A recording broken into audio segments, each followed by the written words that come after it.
Thank you all for joining us today for the launch of the Safe Housing Pilot, and I'm proud to join all of you in support of this important gender-based violence intervention program. As some of you may know, I was an assistant state's attorney here for 7 years. My first assignment actually was at 555 West Harrison, the domestic violence courthouse. And in that role, I saw firsthand how the network supports survivors who are going through incredibly difficult periods in their lives, and they supported them both in the courtroom as well as through supporting the Illinois Domestic Violence Hotline. And that's why, also I am grateful for the leadership of the network for doing everything they can to advocate for survivors, which, like I said, I've seen firsthand. So it is my honor to introduce Jacqueline Zarak-Koryath, who is the Director of Housing Advocacy at the network, to share more about the exciting Safe Housing Pilot. Thank you, Jacqueline. Hi, everyone. I'm Jacqueline Koryath, and I'm the Director of Housing Advocacy at the network, advocating against domestic violence.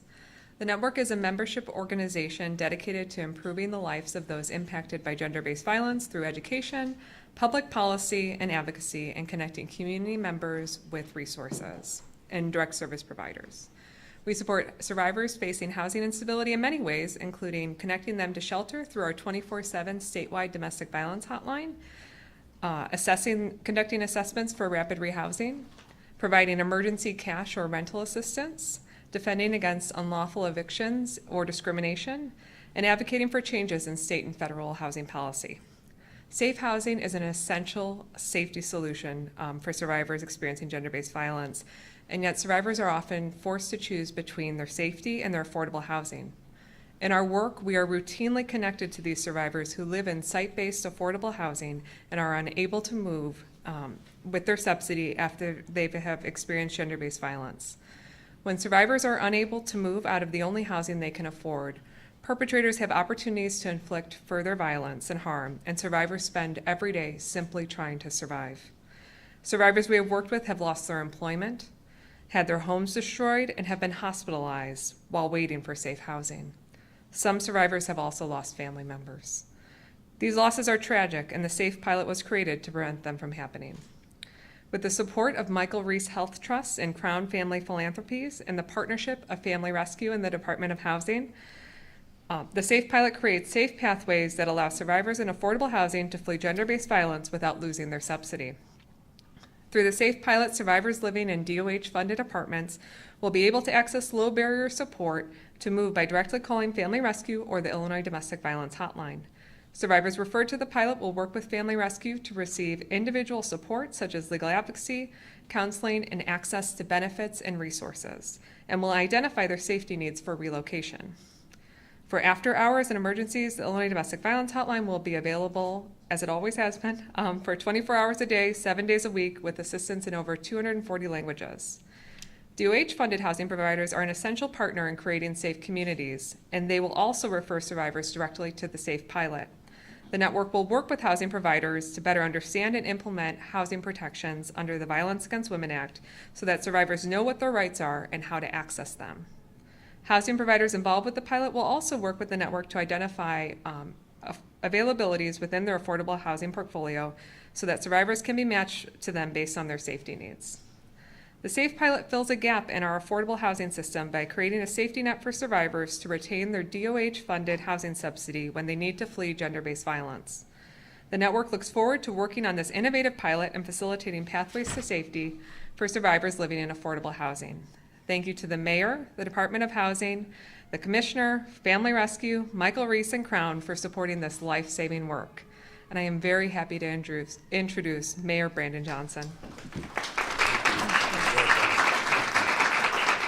Wow, thank you, Jacqueline. Thank you so much for your leadership, and good afternoon, everyone. Good afternoon. Okay, all right, I was just making sure it was the right time of day. Let me begin by expressing my gratitude for all of the alders that are here today, Conway and Alder Lee and Taylor. Thank all of you for your leadership to our Department of Housing Commissioner Lisette Constaneda, DFSS Acting Commissioner Mara McCauley, members of the city's Gender-Based Violence Working Group, thank you for being here, and all of our community partners, particularly from Michael Reese Foundation, Family Rescue, and the network. Thank you for your commitment to such a critical issue. Our collaboration has led to this day where we can launch the SAFE pilot program and provide survivors fleeing gender-based violence with safe housing.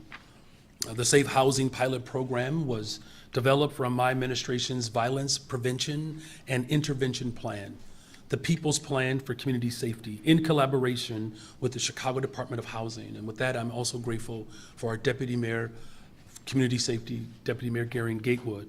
The People's Plan takes a people-based and place-based approach to eradicating the root causes of harm through intentional investments and collaboration with nonprofits, city, county, and state partners.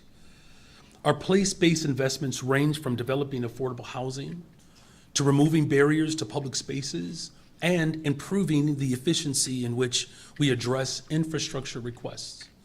Our people-based investments are rooted in mental and physical health, education, as demonstrated today, services for victims and survivors.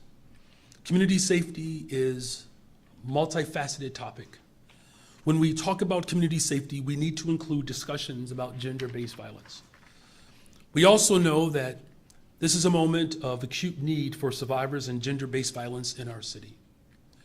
Cases of gender-based violence are rising, while forms of violent crime like homicides, shootings, incidents, and shooting victims are at their lowest numbers since 2019.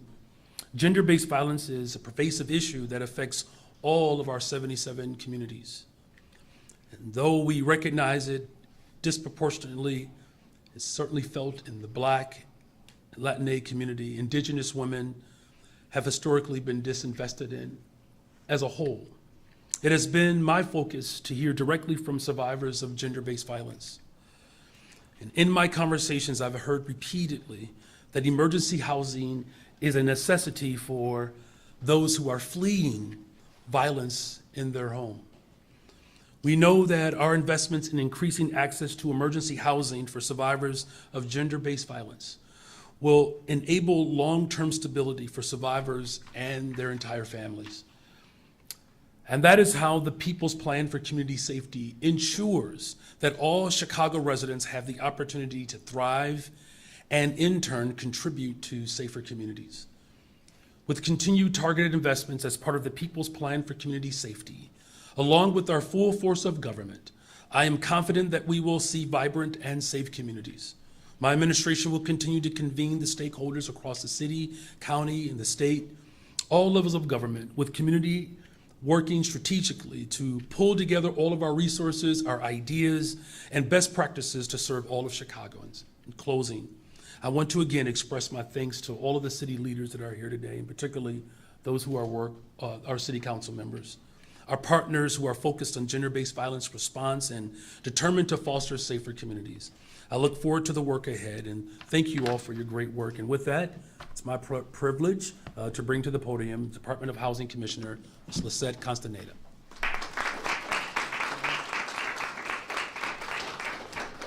Good afternoon, everyone. Good afternoon. Thank you all, and thank you, Mayor Johnson, for your commitment to building a safer and more just Chicago. Today marks an important milestone in that vision with the launch of the Safe Transfer Pilot Program, short-term assistance for emergency transfer. Safe transfer is more than just a pilot. It is a promise that survivors of gender-based violence will no longer be forced to choose between staying in harm's way and risking their housing stability. At the Department of Housing, we believe that safe, affordable housing is a human right. That's why this program is so important to our work. SAFE fills a critical gap in our housing system, a gap that has left too many survivors trapped, isolated, and without options. Our department invests in housing as a pathway to equity and opportunity, but equity means little if it does not account for lived experience. This initiative also reflects our responsibility to ensure that affordable housing we fund is responsive to the real-life needs of its residents. We cannot just say that we are building a just housing system if survivors in our city-supported properties do not have a clear, trauma-informed pathway to safety. The Safe Transfer Pilot Program represents a crucial evolution of that mission. Survivors of gender-based violence are mothers, workers, students, and neighbors whose well-being directly impacts the health and resilience of our communities. Too often, low-income families are left without choices when emergencies arise, particularly when those emergencies involve intimate partner violence. SAFE helps break down systemic barriers that have historically left survivors feeling isolated and unsupported. It creates a lifeline to safety that does not require survivors to start over from scratch while navigating confusing, life-threatening situations. This kind of support is the difference between surviving and thriving. And let's be clear, when we protect the most vulnerable among us, all of Chicago benefits. Safer housing means fewer families disrupted by trauma, less strain on emergency shelters, and stronger neighborhoods built on trust and stability. SAFE allows us to respond swiftly to crises while preventing long-term displacement. It is a smart, compassionate investment that reflects the values of this administration and the direction our city is moving towards solutions that are people-centered and equitable. By partnering with Crown Family Philanthropies and the Michael Reese Health Trust, we are making sure this work is done thoughtfully, with real-time learning, accountability, and survivor leadership at the center. We are deeply grateful to the remarkable support of all of our partners, the tireless efforts of the Department of Housing team, the commitment of employees and volunteers at the network advocating against domestic violence, Family Rescue, Four Corners Global Consulting Group, and of course, the Mayor's Office for Community Safety. I'd like to ask each team that brought this initiative to life to stand for us to give them a huge round of applause.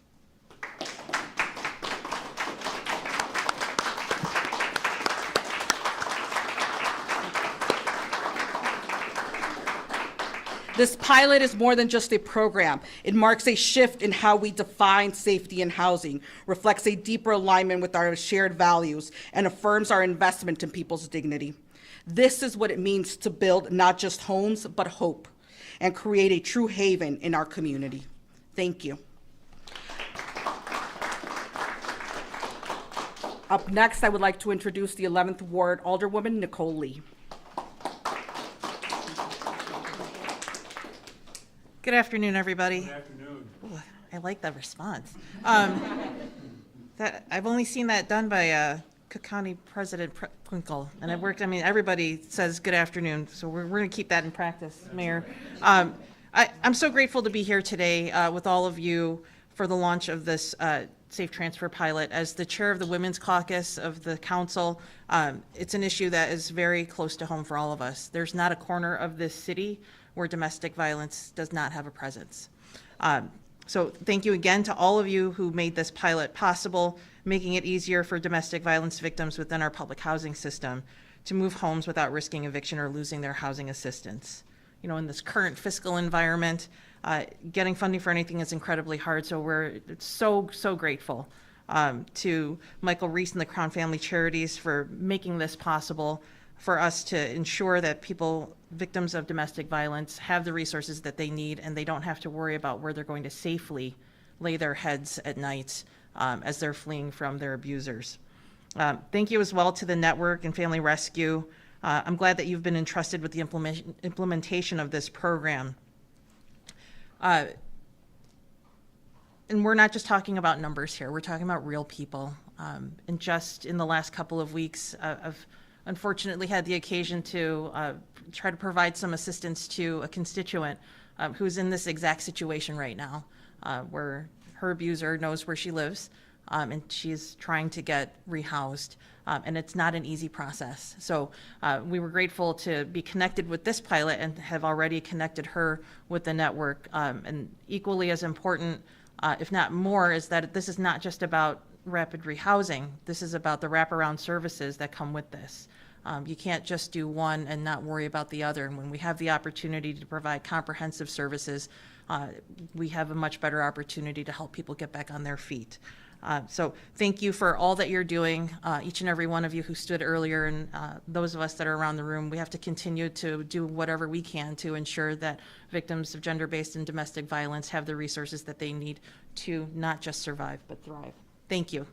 I'd like to thank you. I'd like to introduce next Jennifer Rosenkrantz from the Michael Reese Foundation, Domestic Violence Program Director.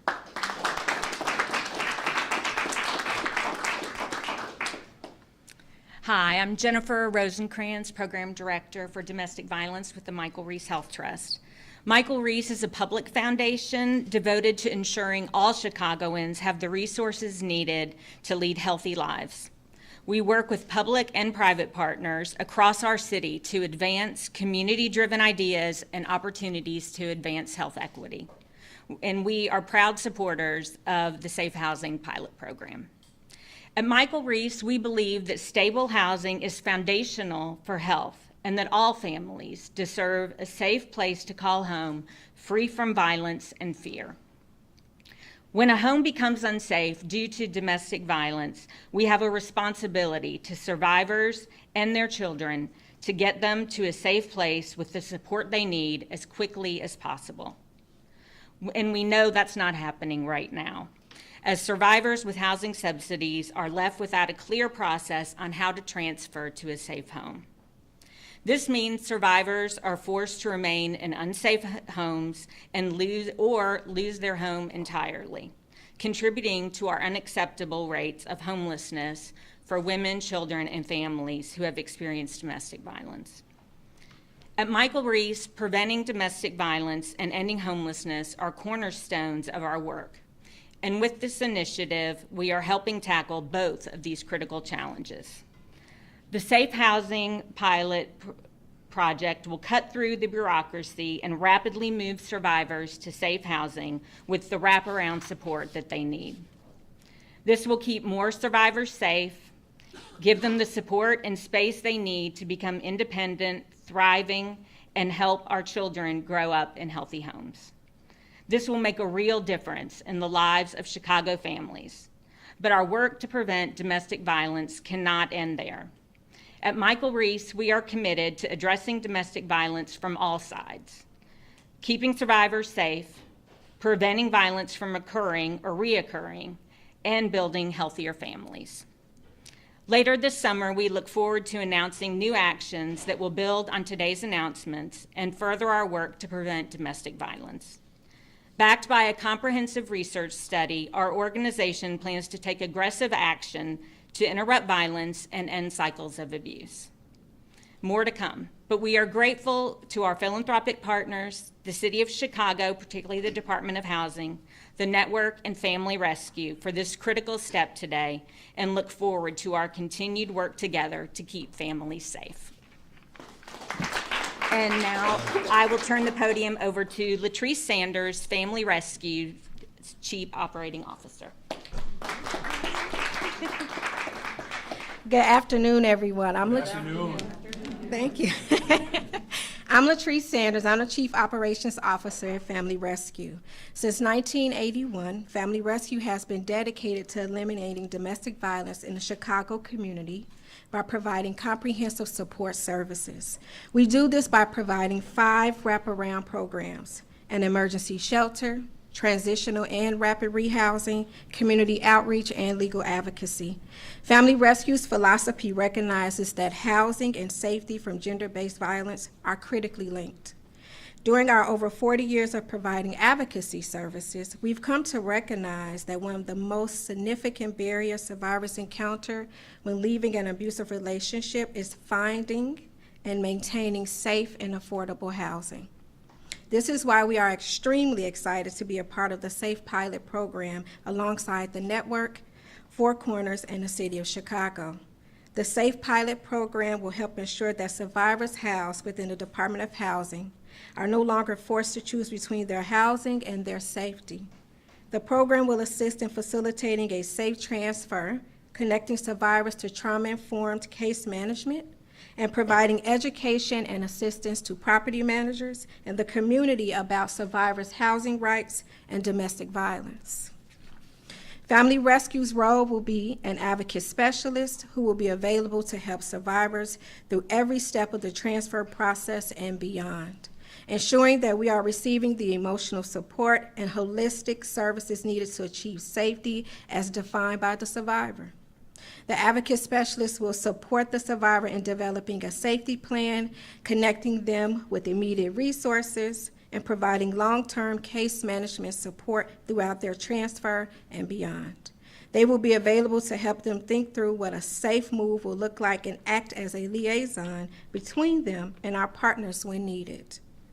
Our funding partners have also generously provided funding for emergency hotel rooms when it's unsafe for a survivor to stay in their unit and domestic violence shelters are full, an all too common scenario. This wouldn't have been possible without the funding partners for this project. We thank them for believing in a project that's innovative and survivor-centered. We know this project is a team effort, and we're thrilled to be a part of a team dedicated to creating a society free of domestic violence. Thank you. And it is my pleasure to reintroduce Mayor Johnson.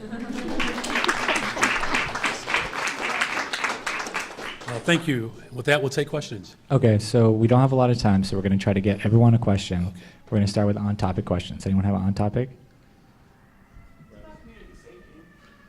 Craig, you have one too? You want to start? All right. I just wanted to find out, well, first off, how much are the funding partners committing to this? And also, how much is this costing the city, and where is that money coming from? For sure. Commissioner?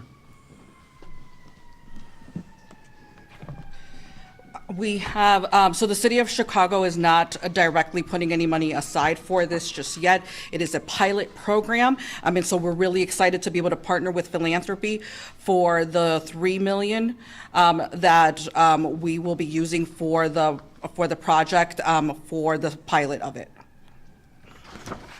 One of the things that I just can add, and we'll make sure we get those numbers to you, is that closing out last year's budget, we did add, I believe, an additional $2 million towards domestic violence. And this is something that I know all of the alders that are with me today, Alderwoman Jeanette Taylor has been, really on the forefront of illuminating the harm and the pain and the concentration, particularly with Black women. So this is an important endeavor and a step forward towards making sure that the voices that are close to the pain, that have spoken to me directly and to all of us who are participating in this effort, that people want help. They want to be able to, move on with their lives. They want to be able to heal. And this puts us a little bit closer towards offering that type of healing. Hi, Mayor. Want to ask you about a Chicago peace-based group. Metropolitan Peace Initiative says that DOJ canceled $2 million worth of community intervention grants. Want to ask you about the potential impacts on, violence intervention efforts this summer. Yeah, the Trump administration continues to take all of its anger and animus out on the working people. Cities across America have been utilizing community-based organizations, particularly our CVI, Community Violence Interrupters, to be a part of that transformation. Now, we know just this past month, it's the safest month on record, the month of April, with the fewest amount of homicides. And this is a threat towards the type of communities that we're ultimately trying to build. Now, we're going to do our part as a city. As you know, we had the U.S. Conference of Mayors here was it this week? It seems like forever ago, but last Sunday into Monday and Tuesday, and cities across America are dealing with the type of threats that are no longer threats, that are real efforts to undermine community safety. We have to stand shoulder to shoulder as residents in the city and stand in lockstep with cities across America and superintendents and police chiefs to push the federal government to fund what actually is working. But it is very much a concern of ours, but we're going to remain vigilant and focused as we continue to see homicides and shootings go down in the city of Chicago, and investments that are going towards responding to domestic violence. We're not going to lose our way because we have someone in the White House who obviously does not value our humanity. Okay, we can do off topics now. Just try to go quick. Yeah, just go one and done. We're going to try to get to everybody. All right? You've known since December that Pedro Martinez is going to be leaving next month. How come it's taken so long for the city to publicly post the job description for the new CEO? The job description is pretty straightforward. Someone who believes in our vision for sustainable community schools. Look, I've been a longtime advocate for the type of investments that we are seeing in the particular contract that we settled. Smaller class sizes, someone who is committed to ensuring that our veteran teachers are supported, someone who understands the value of having teachers' assistants and teaching Black history, protecting our LGBTQ and immigrant community. Ultimately, what that job is going to do is carry out the vision that I ran on, is having a school district that is financially stable and investing in our classroom. Can I just kind of follow up on that just quickly? I mean, so what is the plan? I mean, will there be an interim CEO? Yeah, the plan is to get a new CEO. The plan is to get a new CEO, and we'll do that. Good afternoon. Good afternoon. Thank you. Obviously, by now you're well aware of the situation with the Illinois Gaming Board halting the construction of Bailey's Casino.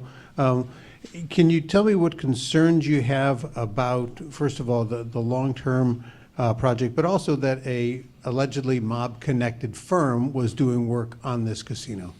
Well, I'm very much concerned about this project being, interrupted.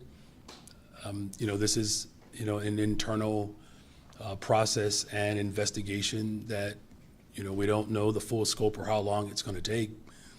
And I'm, going to remain hopeful that this investigation moves forward with some expediency, and that, whatever vetting process that was utilized, that somehow, allowed this type of discovery to escape. Let's just hope that that is rectified. But, look, this is an important project for not just the city of Chicago, but for the state of Illinois. And, anytime we're stopping construction, that's going to be a concern for a mayor. And again, there's a litigating process that is internal, and the hope and the expectation is that they come to some understanding of how, again, this was lost, and that we have a pathway moving forward to make sure that the people who are, working on these projects are fully vetted and they reflect the values of our city. You believe this is an intentional oversight? Yeah. Now, my off-topic question. Sure. We reporters talk to you before you talk to anyone in Springfield for those meetings. Can you give us an assessment of what you heard from the leadership and from the governor on what Chicago can expect? Absolutely. So we've been having these conversations for months. Our budget director and our chief financial officer, along with my IGA team, have been in constant communication with the governor's office, the Senate president, and Speaker of the House. The asks that we have put forth, none of that has changed. We just wanted to make sure, in particular, the resources that the governor committed towards responding to our homelessness crises across the state of Illinois, that line item remains firm. Look, you don't take anything for granted. These alders can tell you, just because an executive proposes something in the budget, it doesn't necessarily mean they're going to agree with it.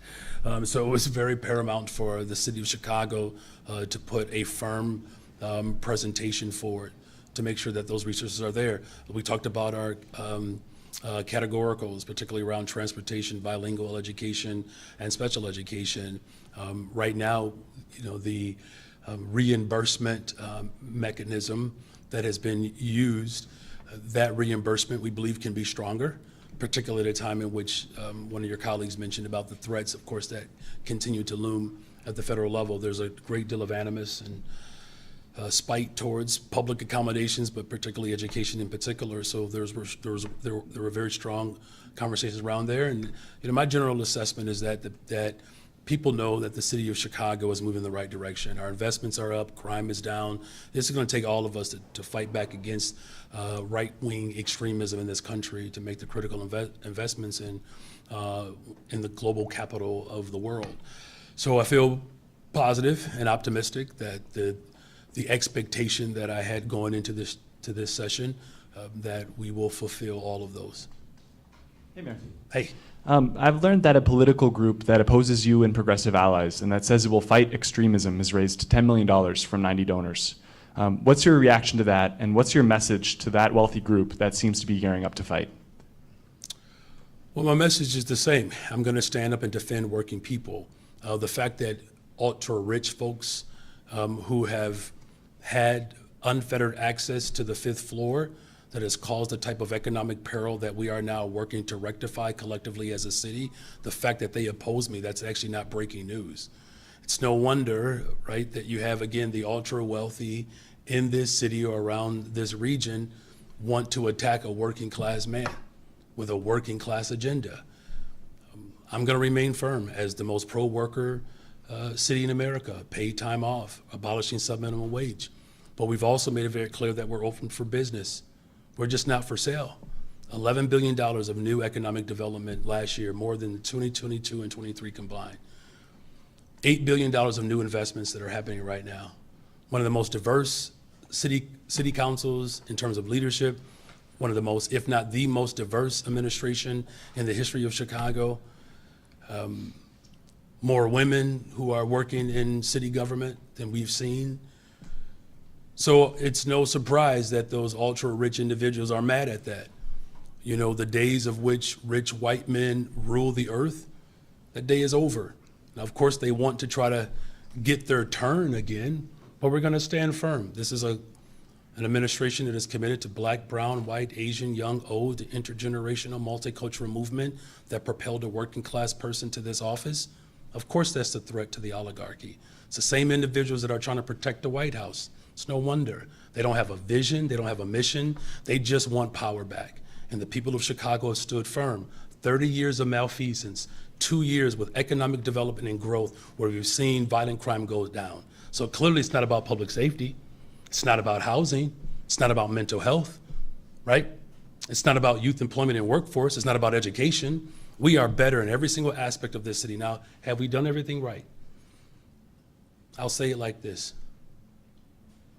You don't have to be perfect in order for something to work. Ask my wife. Hi, Mayor. With the vacant, or I guess not vacancy, but there's an interim leader of the CTA. With the discussions on a reorg of regional transit, have you felt any pressure, had discussions with lawmakers, advocates, labor, about not moving forward with, a permanent leader there until all of that sorts itself out? There may be changes to the makeup of the CTA board, the authority of the leader there on certain issues going forward. Well, what I can say is, my ongoing commitment to making sure that our transportation system is world-class and well-funded, that commitment remains, right? Ridership went up last year again, between buses and trains, 300 million riders. We're talking about an 11% or so increase year over year. Our hiring continues to go up. I mean, we're expanding our Better Streets for Buses, creating faster express buses. Commitment, of course, to making sure that we're working in tandem with the Chicago Police Department, as well as the security team. Look, the city of Chicago deserves its fair share in resources. That's what this work is ultimately about. We comprise of 87% of the ridership for these systems, and we do not get our equitable distribution of those resources. Now, are there ways in which we can collaborate and streamline our services? Absolutely, I'm open to that. And the people of Chicago elected me to make decisions, not to wait. I remember when President Obama was president, and by no means am I comparing myself to him. God knows I'm not. What I will say is the legislative branch forced an executive to not use his executive authority, while at the same time you have someone who is using so-called executive authority that is blowing past the Constitution. I have the executive authority and the responsibility to lead in this moment, and waiting because someone feels uncomfortable or yet they want to apply pressure. I'm not going to succumb to the type of incorrigible behavior that oftentimes leaves black and brown and working people behind. And so we're going to continue to have conversations with advocates and board members and leaders and the General Assembly to ensure that our world-class city has a world-class transportation system. Thank We you have all a for- final question up here, then Oh. we'll allow Commissioner to make a statement, and then we'll take a group shot. You got those numbers, okay. Mayor, just back to Bally's for a quick second. The city building department shut down demolition earlier in December, when construction materials were dumped into the Chicago River. Second work stoppage in a few months. Are you getting frustrated with the way Bally's has handled this? Well, as I said earlier, I don't want to see construction stop. Look, when you're doing major and big things in the city of Chicago as we are, my administration is purposing to make sure that we get it right and that we do it well. Some of these projects, of course, we inherited, and we're grateful for the leadership that has provided these opportunities to expand in the city of Chicago. But absolutely, it becomes problematic when we slow down, stop, because of steps or measures that Bally's in and of itself should have been a little bit more careful. The hope and of course the expectation is that we get it right. Yeah. All right, Commissioner. Speaking of not being perfect, I misspoke earlier. I've got like a dozen programs running through my mind. So to be clear, for this program, the program budget is expected to be about $450,000 annually over the course of the 2 years of the pilot for the program and program evaluation. Thank you. We're gonna take a group shot, so speakers, if you guys could come together.